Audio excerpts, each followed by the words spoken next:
ChatGPT Plus is free for college students through May. Here's the thing. You've got a lot to do between now and then. Studying for finals, writing papers, trying to keep your life on track, and ChatGPT can help with all of it. It can quiz you for your econ exam, make a study guide from your French notes, plan out your meals and study breaks. It can get really specific on how you like to learn. It can even help you come up with ways to stop procrastinating. So from now until summer break, take advantage of all the ways ChatGPT can make your life easier. Restrictions apply.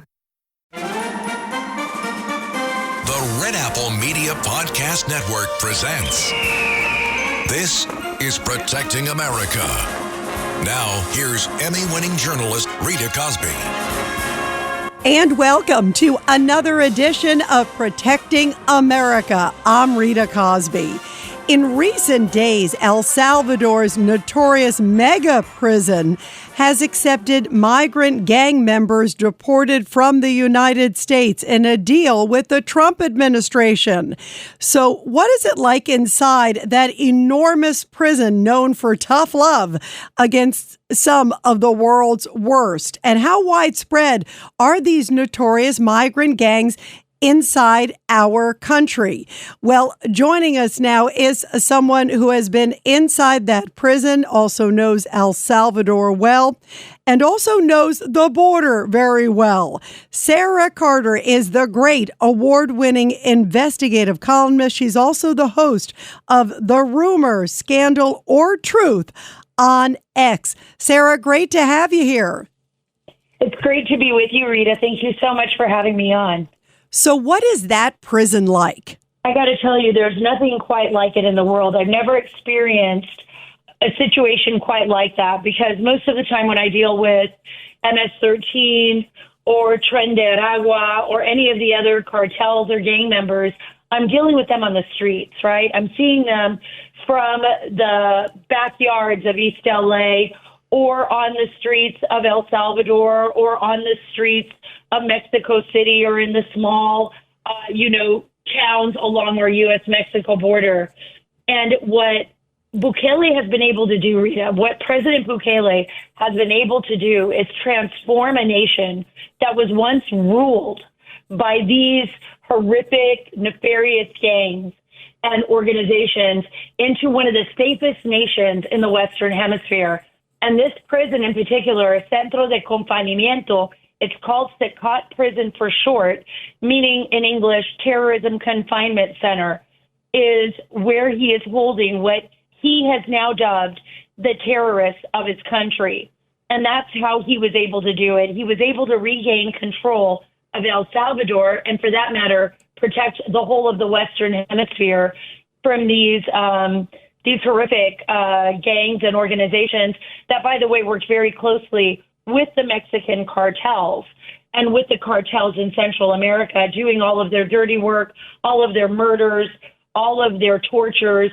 You can't even imagine what the extent of the crimes, to the point where some of them, there's actual evidence, and I was able to see that some of these gang members actually sacrificed babies in their own sick mind, thinking that they were going to get some kind of power or longevity from it. So what has happened there is this prison, which has a capacity, I think right now, President Bukele has over 80,000 people imprisoned in El Salvador. This prison in particular, they don't give an exact size of it, but it's roughly about 40,000 plus that they can hold there, holds the worst of the worst. These are the terrorists. These are the most extreme cases of brutality known to mankind are being held in these prisons and in SECOT. And I was given an opportunity to go through that prison, to spend an entire day there, to do interviews with some of the prisoners, to see the living conditions of the prison, and to speak with the director of the prison and the guards that are at the prison. I had a very detailed and a very long, extensive visit that day. And I got to tell you, it was nothing, like I said, right when we opened this, nothing like I had ever seen in my life, because all of a sudden there were thousands, of prisoners being held.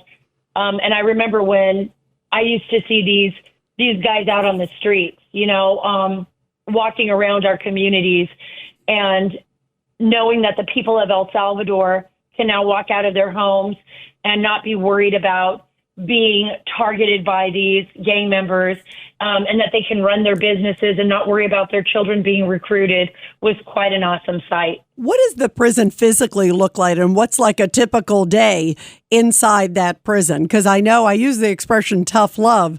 There's, I understand, like they don't let them outside. They really make them pay for their crimes in terms of tough time. Oh, yeah, absolutely. So let me give you an example. So on the way to the prison, you're driving quite far out of San Salvador. You go out of the main city, mostly into the countryside. The prison is kept in solitude, away from, as far away as possible from civilians. There is no looking out of your windows at the prison. There is no seeing outside of the prison. You don't see prisoners walking around in an outdoor courtyard. They have no access to the outside. I know at one point in time, the prisoners did have some windows that were lower, and the government figured out that they were sending messages to gang members that were still on the outside through those windows, and now they no longer have those windows to look out. So the sun comes from the top. These are huge, like I can describe warehouses, very long buildings inside a very highly secured area. I'm going to tell you how secure. When I went into the prison, I had to go through a full X-ray machine. I had to give up, of course, all my jewelry, everything on me, my phone, my bag, then go through this full X-ray machine so they could see straight through you. They need to make sure that nobody's carrying anything inside that prison that could present a problem. You give up all of your freedom walking through there because they want to ensure the safety of everyone. When you're inside that prison, the people are confined to cells, these massive cells that are, almost like bunk beds inside, where the prisoners are being kept. They can come out for a short period each day for exercise, and they break them up into separate groups. And I was able to see some of the groups exercising. And this is in the center of the massive building, which looks like a steel warehouse. There's no other way to describe it. The guards' faces are covered to protect their identity and that of their families. So when they are around the prisoners do not see the guards that are there, do not see their faces, because remember, those prisoners still have gang members and gang leaders on the outside. And the gang leaders on the outside, even if they're being held in an American prison, many of the prison systems in the United States, allot for a lot more liberties. So they're able to make a phone call. They're able to reach another prisoner. Even if it's in another prison, they have ways of doing this. In Sacat, there is no way to do that. It is a maximum security facility. It is absolutely locked down. These prisoners, and there's been complaints. I mean, you hear people sometimes saying, well, what about the rights of these prisoners? They have to have rights. And, I talked to the director at the prison about this, and I said, on the other hand, there's some lawyers, there's people saying, well, these prisoners don't have, established human rights here. They don't have rights. And he said, no, absolutely they have rights. They're very well taken care of. They're well fed. They have a place to sleep, and they're alive, and they get to exercise every day. He said the people that they murdered never had those opportunities, that when they were begging for their life and they begged these prisoners, please don't kill me, please don't rape me, please don't kill my child, those prisoners took it upon themselves to act like God, and they killed the people, the victims that they encountered, or raped them, murdered them, extortion. You name it, it happened. So these prisoners are kept in very strict, confined conditions. I can tell you this, many of the guards live on this facility. They rotate, so they live part-time, rotating their time in and out of the facility, which is really incredible. I mean, it is literally almost like a city. And some of the security measures I wasn't even briefed on for security purposes, for operational security, for my security, as well as for, the possibility that anybody could try to target the prison or somebody could try to set any of these prisoners free. But I could tell you this, the guards are fully armed. It is a completely secured facility. And this is the first time since the 1980s during the war, in El Salvador, Honduras, that this nation is actually free. I mean, free in the sense of they can go to coffee shops. You can go shopping now. You can have a business. You can go in your backyard of your home and not be worried about somebody, bullets flying by in the middle of the night or somebody ransacking your house or taking your daughter or your child. This is the first time in the history of El Salvador that, since the 80s that we've actually seen this. And now one of the most secure nations in the Western Hemisphere. I feel completely safe every time I go there. This episode is brought to you by Netflix. 3 couples, 4 vacations, a lot to unpack. Watch The 4 Seasons, a new series starring comedy favorites Tina Fey, Steve Carell, Will Forte, Coleman Domingo, and more in a hilarious and heartfelt love letter to long-term relationships. Based on the original Alan Alda film. Watch The 4 Seasons, streaming now only on Netflix. Choosing a bottled Starbucks Frappuccino drink that's all flavor and just 100 calories? Easy. Choosing between creamy vanilla, double chocolate, and sea salt caramel flavors? A little harder. Try the delicious new Starbucks Frappuccino light drinks. Look for them wherever you buy groceries. Start with Starbucks coffee. Last week was our first playoff game, and my plaque psoriasis was so itchy under all my gear. Sometimes just thinking about scratching could take me out of the moment. And then my doctor told me I could get clearer skin with a pill called Otezla.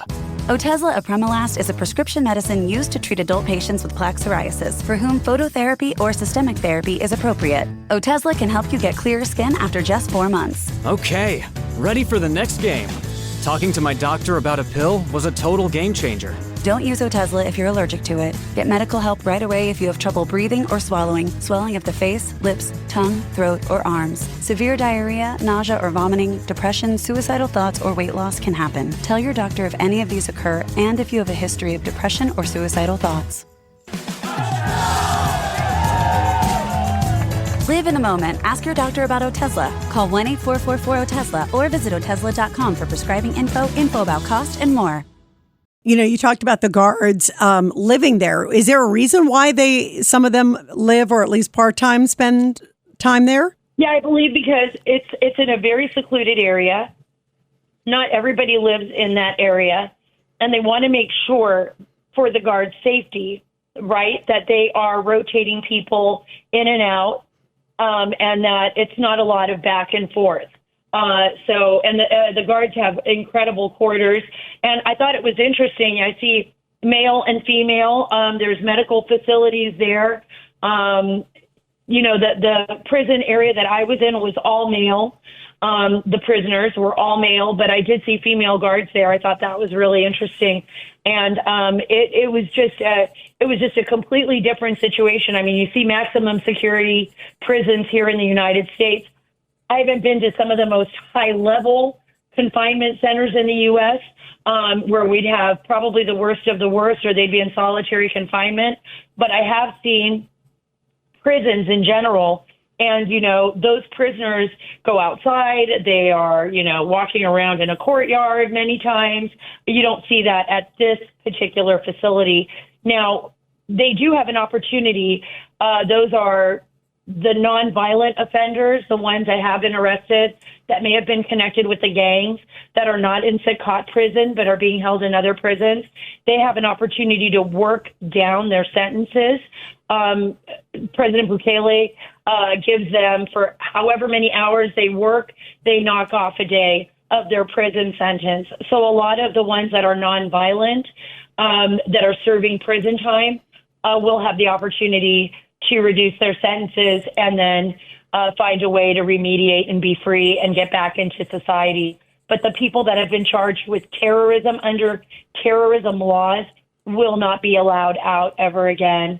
It's a permanent place of residence for these criminals. And, there's no other way to put it. When you've seen the kind of horror, and I've seen it, I wouldn't want anyone else to see it, in photographs and talking to people who investigate MS-13 and intelligence officials and, international security officials in Central America. When you see the kind of horror that people have lived through when it comes to these narco traffickers and these gangs, they're getting a break.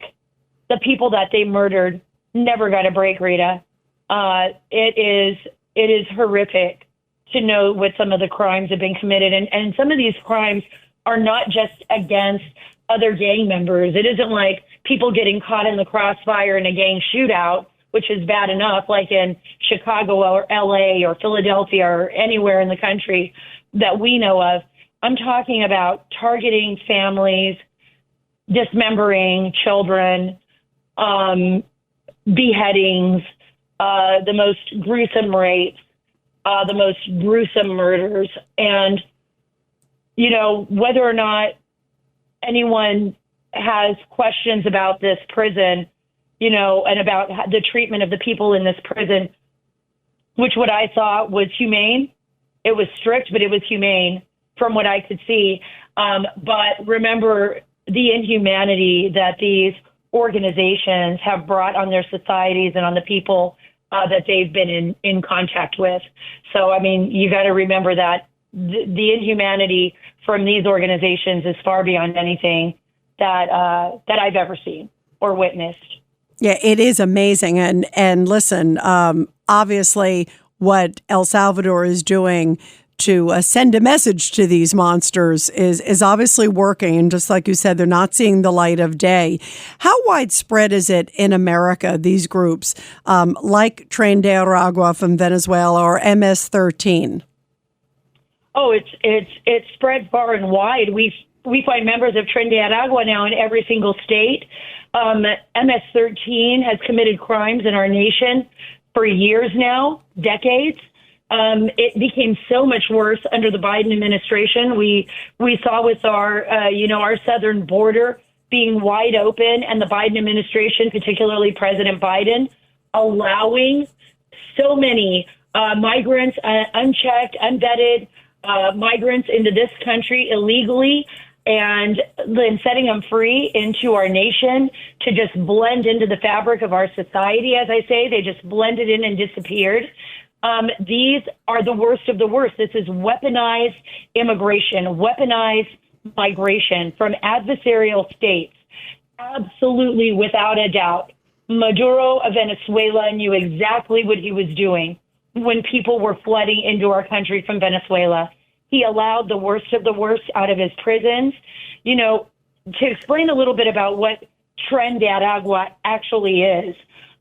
Originally, Tren de Aragua is from a particular area in Venezuela, like a province, so to speak. And it was originally a union. These were unions representing Venezuelan workers, the train workers in different areas.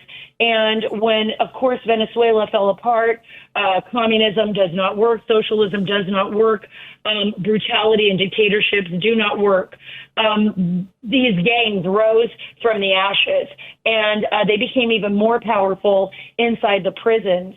And a lot of what happened was these prison gangs also became very blended with the Venezuelan government, meaning the Venezuelan government or people within the government would know when some of these prisoners were out, would use them for their own benefit. And what had happened was when we saw that inflow of people coming from Venezuela, a lot of these prisoner dumps happen. And, Stephen Miller is 100% on the money when he says, and when we use the Alien Enemies Act of 1798 to remove these invaders, because that's exactly what they are. The Biden administration allowed these people into our country, and our children and our nation is paying the price. And it's not just Tren de Aragua. MS-13, think about the beheadings and the killings in Fairfax, Virginia, even in Maryland.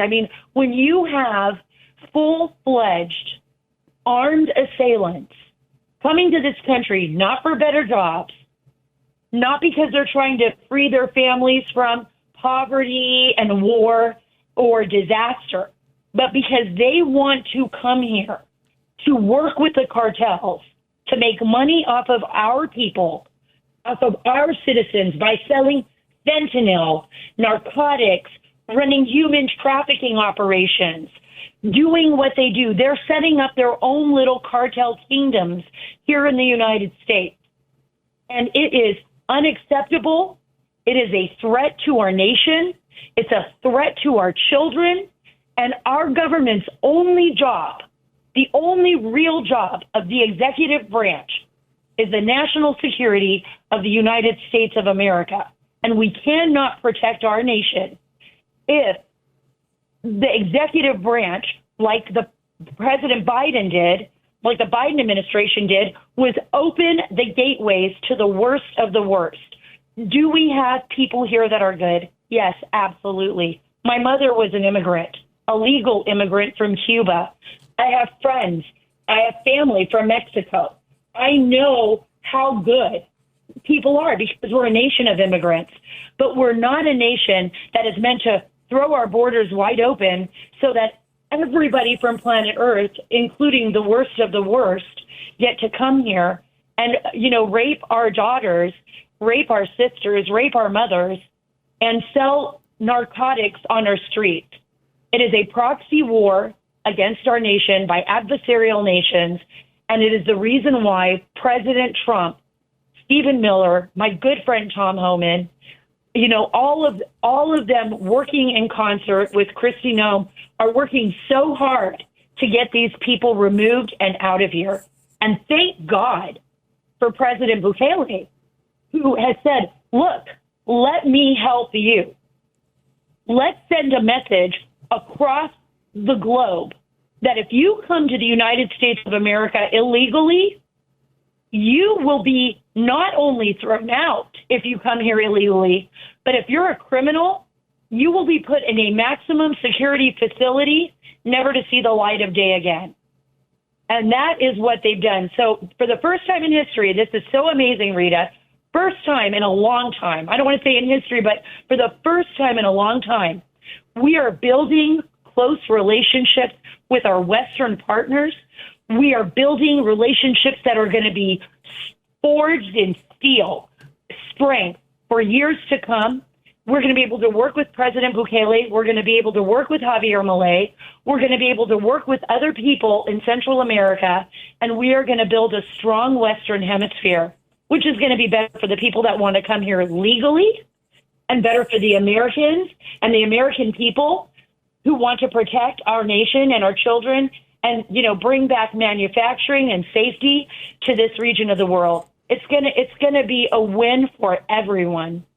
Yeah, and listen, to me, it's astounding that there are people who are complaining about the rights of these individuals. Getting back to the gangs and all that, Sarah, when you hear about some of the things that they have committed, and everybody deserves to feel safe, especially in their communities, and focus on the other things too, as we're talking about prosperity and all the other opportunities. But if they don't feel safe in their communities and they have these roaming gangs, thanks to an open border, President Trump and his team and his great team like Tom Homan and Kristi Noem have a lot of work. But boy, they've already done so much already in such a short period of time. Thank you so much, Sarah. You're terrific. And by the way, everybody be sure to subscribe to this podcast and also share it as well. And Sarah, your insight is amazing. And I'm glad you have such great optimism too. And also your firsthand accounts of what it was like there in El Salvador, and especially in that prison.